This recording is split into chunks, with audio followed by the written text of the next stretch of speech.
अस्सलाम वालेकुम to all. I hope कि आप सब लोग ठीक होंगे। आज के इस वीडियो में हम पाइथन के अंदर ऑपरेटर्स पढ़ने वाले हैं। तो ऑपरेटर्स क्या होते हैं and why we use operator and type of operators जो है वो क्या है। सो आज के इस वीडियो में हम देखने वाले हैं। सबसे पहले हम ऑपरेटर्स की बात करते हैं। तो ऑपरेटर्स हमारे पास सिंबल्स होते हैं जो कि ऑपरेट करता है दो ऑपरेंड को। अब ऑपरेंड क्या है, ऑपरेटर क्या है, ऑपरेशन क्या है, ये सारी चीजें मैं आप लोगों को अभी बताऊंगा। सो यहाँ पर अगर मैं बात करूँ तो इस पूरे प्रोसेस को कहते हैं प्रोग्रामिंग के अंदर ऑपरेशन। अब यहाँ पर ये जो टू है, ये जो टू है, इसको कहते हैं ऑपरेंड, इसको कहते हैं ऑपरेंड, और जो बीच वाला है इसको कहते हैं ऑपरेटर। सो ऑपरेंड्स ऑपरेटर्स जो होते हैं हमारे पास, ये ऑपरेंड्स को ऑपरेट कर रहे होते हैं। अब देखिए, अगर मैं टू टू लिखूं तो इसका कोई मीनिंग नहीं है, आप समझेंगे कि 22 है, लेकिन अगर बीच में जो है मैं प्लस लगा दूं तो आपको पता चलेगा कि ये एडिशन है। सो ऑपरेंड्स हमारे पास क्या होते हैं जो कि सॉरी ऑपरेटर क्या होते हैं जो कि ऑपरेंड को जो है ऑपरेट कर रहे होते हैं, सही है। और आप लोगों की ऑपरेटर और ऑपरेंड दोनों से मिलके बनता है आप लोगों का जो है ऑपरेशन। तो इसको मैं साफ कर रहा हूं, और साफ करने के बाद जो है मैं यहाँ पे आता हूँ। यहाँ पर सबसे पहले टाइप ऑफ कैटेगरी को हम देख लेते हैं। अच्छा, अब यहाँ पर कुछ और बहुत जरूरी है जो कि मैं आप लोगों को बताने लगा हूँ, वो ये है कि हमारे पास we have broadly three category of operator. The first one is unary. Unary का मतलब ये एक, सही है। सेकेंड वन इज बाइनरी, जिसके आप ऊपर हम बहुत डिटेल से बात करेंगे। And third one is ternary which mean three. So one का मतलब है यूनरी, टू का मतलब है बाइनरी, एंड थ्री का मतलब है टर्नरी। अब इसका मीनिंग क्या है कि why it's called unary operator. Unary operator हमारे पास ऐसे ऑपरेटर होते हैं जो कि आगे हम पढ़ेंगे भी, जो कि एक ऑपरेंड पे ऑपरेट होते हैं। लाइक अगर मैं कहूँ कि टू प्लस टू, अब एडिशन के लिए आपके पास दो ऑपरेंड होना जरूरी है, otherwise it will not work, सही है। तो ये हमारे पास बाइनरी है, टू ऑपरेंड इसके अंदर रिक्वायर्ड है।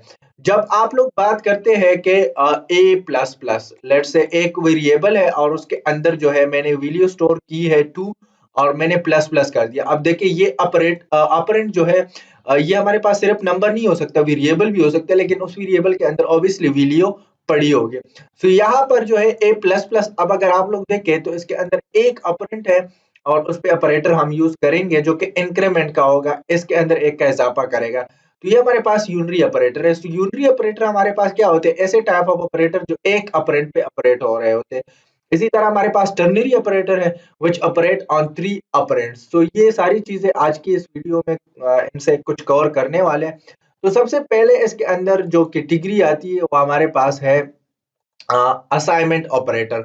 सो assignment operator is a binary operator, सही है। और ये क्या करता है, ये करता है ये है कि आप लोग जब भी वेरिएबल बनाते हैं, जब भी हम वेरिएबल की बात करते हैं, तो वेरिएबल बनाते वक्त फॉर एग्जांपल मैं यहाँ पे आता हूँ और एक वेरिएबल में बना देता हूँ। वेरिएबल नेमिंग रूल हमने पढ़े हैं, तो आप लोग जाके प्रीवियस वीडियो देखें, उसके अंदर आप लोगों को वेरिएबल नेमिंग रूल जो है आप लोगों को पता चल जाएगा, सही है। ऊपर आई बटन में भी मैं उसका लिंक प्रोवाइड कर दूंगा, तो वो भी आप लोग जाके देख सकते हैं। तो फॉर एग्जांपल मैंने लिखा a इक्वल 5। अब इस a जो है ये हमारे पास एक वेरिएबल है, इसके अंदर ये 5 स्टोर होगा। और वेरिएबल क्या है, वेरिएबल हमारे पास मेमोरी लोकेशन है। सो इस मेमोरी लोकेशन के अंदर हमारे पास 5 को स्टोर किया जाएगा। किसके थ्रू, इसके थ्रू, सही है।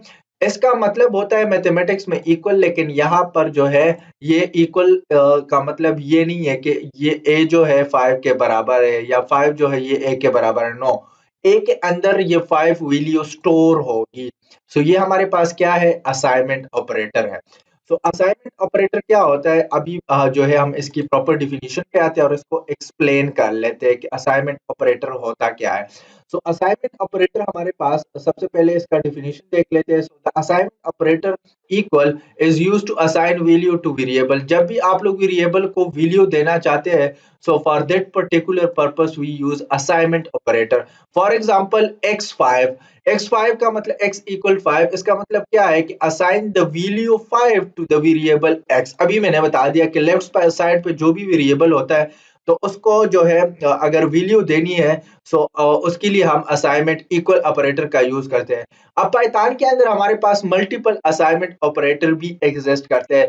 सो what does it mean by multiple assignment operator? So multiple assignment operator allow you to assign multiple variable in a single statement. अच्छा, अब जब भी हम बात करते हैं वेरिएबल की, सो वेरिएबल हम बनाते जाते हैं। तो अगर आप लोग ऐसे वेरिएबल बना रहे हैं कि वो आप लोग चाहते हैं कि एक ही लाइन में डिक्लेयर हो, तो उसके लिए आप लोग क्या करेंगे, लेट्स से वेरिएबल ए के अंदर मैं 5 स्टोर कर रहा हूँ, सही है। फिर वेरिएबल बी में ले रहा हूँ, उसके अंदर जो है मैं 6 स्टोर कर रहा हूँ। फिर वेरिएबल सी ले रहा हूँ, तो उसके अंदर जो है मैं 8 स्टोर कर रहा हूँ। अब यहाँ पर जो है हमारे पास मसला क्या है कि हम हर एक लाइन में आ रहे हैं और दोबारा लिख रहे हैं। तो पाइथन आपको ये अलाउ करता है कि आप ए लिखे, कामा बी लिखे, कामा सी लिखे, 3 ऑपरेटर लगाए, फिर जो है आप इक्वल एक बार लगाए और लगाने के बाद उसको value they they, like 5 6 and 8। So 5 6 and 8। तो ये आप लोग के पास मल्टीपल असाइनमेंट ऑपरेटर है। अब यहाँ पर होता क्या है, जो फर्स्ट वैल्यू है वो फर्स्ट वेरिएबल के अंदर आ जाती है, जो सेकंड वैल्यू है वो सेकंड वेरिएबल के अंदर, और जो थर्ड वैल्यू है वो थर्ड वेरिएबल के अंदर रिस्पेक्टिवली आ जाता है।